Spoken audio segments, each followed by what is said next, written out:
So ayan, may nag-comment ulit mga tod sa video natin. Boss, anong disc mo, boss? So yan.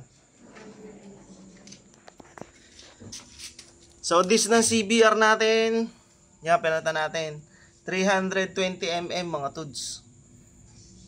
Ano yan? Delkivic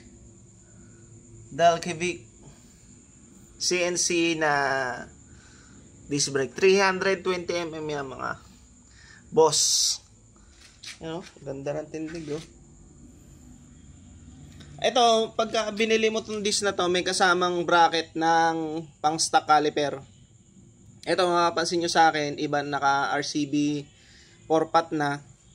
Binago ko pa rin, bukod pa rin tong bili ko dito. Medyo makati-kati din tong anong to, tigwa 1.6 to eh. So ayan, yan ang kain niya. Hindi pa nga masyadong ano eh, nakain yung mismong disc eh. Hanggang dyan lang. Medyo kawang siya sa 4-pot. Pero dun sa stock caliper mo, plug and play yan mga tuds. Plug and play lang. So ang bili ko dyan ay 3,500. So yun. Salamat sa pag-comment, idol.